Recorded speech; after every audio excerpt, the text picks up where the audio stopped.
ఒక 2 నెలల ముందు చెప్పింది మాకు. ఓ 2 నెలల ముందు చెప్పిన తర్వాత మేము అనుకున్నాం అసలు జరుగుతుందా ఇది అనుకున్నాం. ఫస్ట్ ఆఫ్ ఆల్ మేము విగ్రహ ప్రతిష్ట పనులన్నీ చేసేసినాం. విగ్రహ ప్రతిష్ట 5 రోజుల పూజ ఉంటుంది. 4 రోజులు కార్యం అంతా జరిగిపోయింది. రేపు పొద్దున విగ్రహ ప్రతిష్ట చేయాలి, ప్రతిష్ట చేసి ప్రాణ ప్రతిష్ట చేయాలి. సో అంతకు ముందు రోజు రాత్రి అంతకు ముందు రోజు నైట్ మా బాబాయ్ ఒక ఆయన చనిపోయాడు. ఓకే. ఆయన శవం అలా ఉంది. పొద్దున 3 గంటలకు వచ్చి నేను విగ్రహ ప్రతిష్ట చేసిన. ఎందుకంటే అమ్మ చెప్పింది నేను చేసిన. ఆ తర్వాత ఇంత పెద్ద గుడి కట్టినాం, ఇంత పెద్ద చేయకూడదు కదా అలా. సో అదే చెప్తున్నా మీకు, ఈ శాస్త్రాలు ఇవన్నీ కూడా మాకు మనుషుల సృష్టించింది. చావు ఎక్కడ దేవుడితో సమానము. చావేం తప్పు లేదు కదా. చావు ఎందుకు తప్పైతే తప్పని నేను అనట్లేదు. ఒక మైల్లా చూస్తూ ఉంటారు. ఎందుకు మైలా? పూర్వీకుల గురించి కానీ మనం కొన్ని స్టోరీస్ చూస్తా ఉంటాయి. ఇప్పుడు క్వశ్చన్ ఒకటి, అంటే మీకు తెలిసింది చెప్పండి పర్లేదు, మీకు అర్థమైంది. నాకు తెలిసి నేను అడుగుతున్నాను.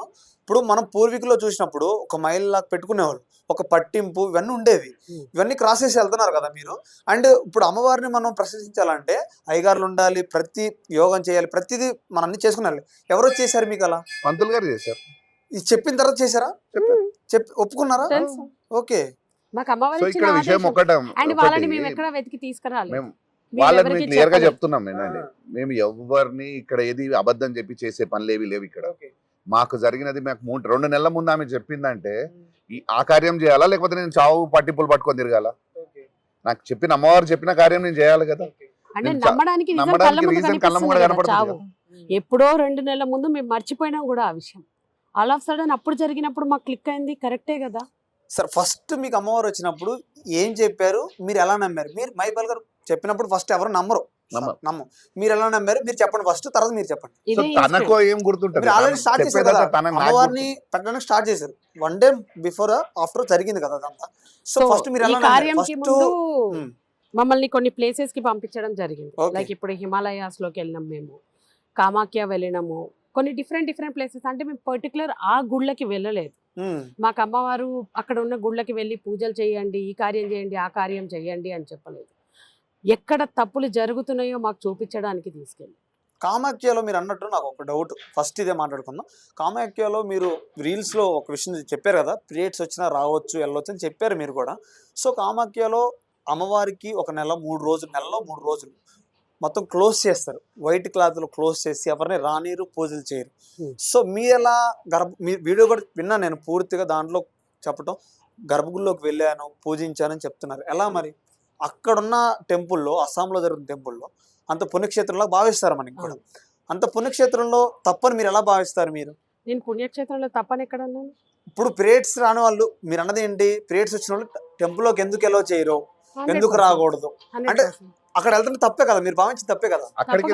అక్కడెక్కడ తప్పే లేదు, అక్కడ తప్పు లేదు కదా.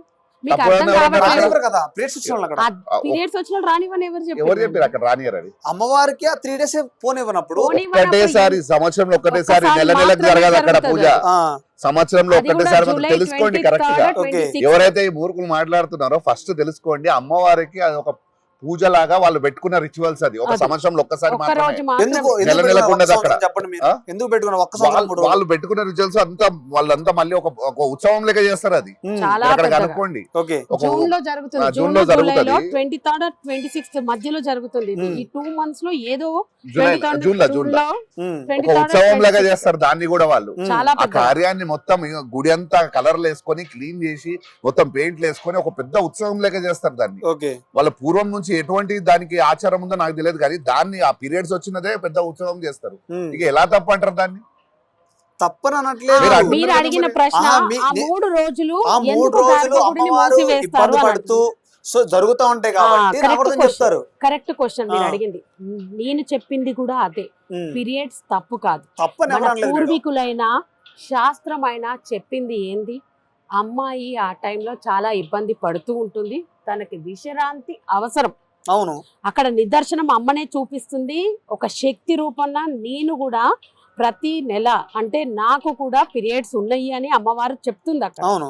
కానీ అమ్మవారు అది చెప్తూ ఏం చెప్తుంది, పీరియడ్స్ తప్పు కాదు, ప్రతి స్త్రీకి ఆ టైంలో రెస్ట్ అనేది అవసరం. అది చూపించడమే వాళ్ళ ప్రక్రియ. అక్కడ వాళ్ళు 3 రోజులు గుడి ముయ్యడానికి కారణము ఈ పీరియడ్స్ తప్పు కాదు, ఈ టైంలో స్త్రీకి రెస్ట్ అవసరము. ఓకే, నేను ఒక క్వశ్చన్, ఆ. నేను అడిగింది కూడా పీరియడ్స్ తప్ప నేను అనలేదండి. ఆ, నెలసరి వస్తూనే ఉంటది, అది ఉంటేనే జీవనం అనేది 100. మనకి చివరగా అది మనిషి అదే పుట్టుకనే అదే ఆ. పుట్టక వస్తా ఉంటది. కరెక్ట్. ఓకే, నేను తప్పని అసలు ఎవరు అనరు, తెలిసిన వాళ్ళు ఎవరు కూడా మాట తప్పని ఎవరు అనరు. అంటున్నారు కదా, కొన్ని వందల మంది నాకు మెసేజ్ చేస్తున్నారు తప్పు అని ఓకే. అంటున్నారు. తప్పని ఎలా అంటున్నారంటే, నేను కూడా అడిగాను ఆ. తప్పు ఎందుకని అని అడిగితే, నేను కూడా అడిగాను వచ్చేటప్పుడు, తప్పని ఎందుకు అంటున్నారంటే 3 days కూడా రెస్ట్ కోసం ఆ, విన్నాను, చాలా మంది రెస్ట్ కోసం. ఉమ్. సో అమ్మవారికి కూడా నీట్ గా, ఇప్పుడు మనం ఒకటి ఉన్నదండి, ఒక పువ్వు ఉన్నది, కింద బండి పువ్వు తీసుకుపోయి మనం గుళ్ళో పెడతామా? ఎందుకు పెట్టదు? ఎందుకు పెట్టదు? అన్ని కదా. పూలు మీకు తెలుసా చెట్టు నుంచే తెంపి తెస్తున్నారు, మన మీకు తెలుసా? చెట్టు ముందుల గురించి కదండి, మన మీరు కళ్ళ చూసిన- ముందులో జరిగిందా అని ఒక మనం రైతు, పెడతామా, ఒక పెట్టమా? నిమిషం, ఒక రైతు ఉమ్, తెంపేటప్పుడు పువ్వు కింద పడిన తీసి లోపల వేయకుంటుంటాడా? ఉమ్, పువ్వులు మాల అల్లే వాళ్ళు అవును. స్నానం చేసుకొని స్నానం చేసుకొని చాలా ఏం చేసుకోరు కదా పరిశుభ్రంగా వాళ్ళు? ఉండి చేస్తారా? తప్పు. స్నానం చేయకుండా మాలలు కడతారు, ఆ, అన్ని కింద పడేసి. చేస్తారు మరి. అండ్ ఎవరికి- ఇంకొక ఏ, మా విషయం, దగ్గర నేను చూసిన విధానం వినండి. అండి, నేను చెప్తున్నాండి. ఆ. మా దగ్గర మా ఇంట్లో గురించి చెప్తున్నా, ఉమ్, మా చెట్టుకున్న పూలు తెంపుకొని వస్తాం మేము, ఆ, కింద పడితే పూలు పక్కన పెట్టినా అంటారు. అరే, ఎందుకు ఇంటిది మమ్మీ కాదు. అంటే చెప్తా, ఆ, కింద పడిన పూలు దేవుడికి ఆ. అట్టు వదిలేయడమే కానీ ఆ. దేవుడి దగ్గర పెట్టకూడదు, పాపం అని చెప్తారు కదా. అసలు ఆ రకంగా చూస్తే చెట్టు నుంచి పువ్వే తెంపదు, ఉమ్, అది మహాపాపం. ఓకే. ఎందుకంటే దేవుడు దాని సహజ గుణం దానికి సంబంధించి దానికే ఓకే, ఉంచమని కింద చెప్పిండు. పడేసి పూలు పెట్టొచ్చు. ఎందుకు పెట్టకూడదు? ఓకే. మీకు తెలుసా, ఆ. ఎక్కడైనా మనం ఇన్ని గుళ్ళు ఎక్కడైనా ఇప్పుడు ఈ శాస్త్రాలు గుళ్ళో అన్ని వేస్తున్నా పనికిరాని కానీ మూఢనమ్మకాలే మేము ఇది మాట్లాడేది. నమ్మకము. ఆ. ఏ దేవుడు మేము చెప్పిండు? చెప్పేది కూడా అదే, మాకు అమ్మవారు ఇక్కడ ఈ కార్యం చేపిస్తుందని నిజం కోసం, నిజం బయటికి సరే, తీసుకురావడం. నేను ఒప్పుకుంటా ఈ విషయాన్ని. ఎప్పుడో ఇవన్నీ తెలుసా, కూడా అంతే కదా. ఆ దేవుడు ఎందుకు మాట్లాడాడు? ప్రతి చోట విగ్రహాలు ఉంటాయి, కానీ ఆ విగ్రహం కళ్ళు తెరిచి చూడదు, నోరిప్పి మాట్లాడదు. ఎందుకని? నిజంగా దేవుడు నిజం మాట్లాడితే మనిషి అనేవాడు తట్టుకోలేడు. తట్టుకోగలుగుతాడా? దేవుడు ఎప్పుడైనా నైవేద్యం తినేటప్పుడు చూడగలుగుతామా? చూడలేము. మనిషి దేవుడు అనే నిజాన్ని తట్టుకోలేడు కాబట్టి భయం అనేది ఇంకా ఉంది మనిషిలో. అర్థమవుతుందా?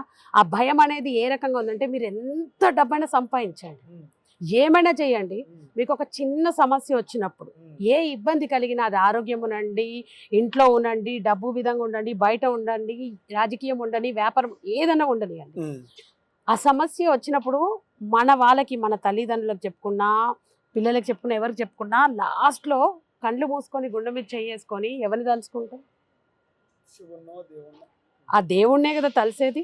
అంటే మనకి కూడా తెలుసు, మనిషి కూడా చెయ్యలేంది, మనిషి కూడా ఇవ్వలేంది, అసాధ్యమైనది ఆ దేవుడు మాత్రమే, ఆ శక్తి మాత్రమే దారి చూపించగలదు అని. ఓకే.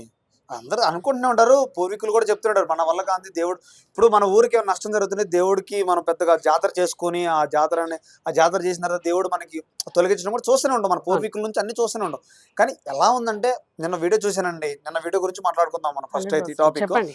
నిన్న వీడియో చేశారు, ఫస్ట్ ఆఫ్ ఆల్ పీరియడ్స్ తప్పు కాదు, అందరికి తెలుసు తప్పే కాదు, అందరికి తెలుసు. కానీ అలా వచ్చినప్పుడు గుడిలోకి రాకూడదని చాలా మంది అంటా ఉంటారు. ఇప్పుడు మీకు ఒక నిదర్శనం చెప్తాను, కేరళలో అయ్యప్ప స్వామి టెంపుల్ ఉంటది, తెలుసు కదా. లేడీస్ ఎందుకు రానివ్వరు అక్కడికి? ఎందుకు రానివ్వరు తెలియదా మీకు? చెప్పండి, మీరు చెప్పండి, నాకు తెలియదు, మీరు చెప్పండి. ఒకప్పుడు ఆ గుడికి ఇప్పుడు వెళ్ళాలన్నా ఎంత ఇబ్బంది ఉంటుంది? అంతేనా? అంతే, ఒక ఇబ్బంది. అంతే కదా. ఇంత చిన్న పిల్లలు కూడా వెళ్తున్నారు కదండి, చిన్న పిల్లలు, లేడీస్, ఇంత పిల్లలు కూడా వెళ్తారు కదా. అదేనండి నేను అంటుంది, ఈ పీరియడ్స్ అనేది. సరే, మీరే అన్నట్టుగా అయ్యప్ప ఎవరికి పుట్టిండని అంటారు? సరే, ఒక నిమిషం చెప్పండి, నాకు ఎవరికి పుట్టిండని అంటారు? పుణ్యక్షేత్రంలో చూస్తారండి. కాదు, నేను అడిగింది ఫస్ట్ అయ్యప్ప అనేది శివ పార్వతులకి పుట్టిన బిడ్డ. అంటే అమ్మ గర్భంలోంచే వచ్చి, అవును, అమ్మ బిడ్డనే కదా, ఒక తల్లి బిడ్డనే కదా. అవును. అట్లాంటప్పుడు అక్కడికి ఒకటి స్త్రీని రానివ్వట్లేదు అంటే, అక్కడ ఎక్కడ శాస్త్రము అయ్యప్ప దగ్గరికి రావద్దు అని కాదు, దాని వెనుక కూడా వేరే కారణాలు ఉండొచ్చు. అక్కడ ఒకప్పుడు దాన్ని అంత దాకా పోలేదు, కానీ నాకు అనిపించినంత వరకు ఒకప్పుడు మనిషి వెళ్ళాలి అంటే అక్కడికి చాలా దూరం ప్రయాణం చేసి వెళ్ళాలి, ఎక్కడో అడవిలో ఉంటుంది. అది నాకు ఆ గుడి గురించి అయితే ఎక్కువ తెలియదు, ఆ అడవిలో ఎక్కడో ఉంటుంది. ఒక అమ్మాయికి అన్ని విధాల సౌకర్యాలు ఉండాలి అని అంటే, అన్ని విధాల సౌకర్యాలు ఉన్నప్పుడే ట్రావెల్ చేయగలరు, అవునా కదా? మైట్ బి అదొక రిస్ట్రిక్షన్ అయ్యింది. ఓకే, ఇప్పుడైతే అన్ని ఉన్నాయి కదా, ఉన్నాయి, కరెక్ట్ కదా, అన్ని ఉన్నాయి కదా. గత సంవత్సరం అట్లా ఒక 2 years బ్యాక్ అనుకుందాం మనం, ఆ ఎప్సోన్ టెంపుల్ లోకి లేడీస్ నిల్వ చేయాలని పెద్ద ఘర్షణ జరిగింది, మీకు తెలుసు తెలియదు? జరిగినది, కోర్టు ఆర్డర్ చేసింది, వెళ్ళవచ్చు అని చెప్పింది, రానిట్లేవు కదా, రానిట్లేదు. ఇప్పుడు ఏమంటున్నామంటే, మేము అక్కడ దాన్ని కాంట్రవర్సీ చేయడం కాదు. కోర్టు కాంట్రవర్సీ కాదు, జస్ట్ అడుగుతాను. నేను ఒక విషయం చెప్తున్నా, కోర్టు చెప్పింది అక్కడ వాళ్ళ సిద్ధాంతాలు. ఇప్పుడు మనం ఇప్పుడు ఒక 100 మంది అడ్డం నిలబడితే ఒక 10 మంది ఆడపిల్లలు పంపించగలుగుతామా? పంపించలేము. సో ఇక్కడ జరుగుతున్నది కూడా అదే.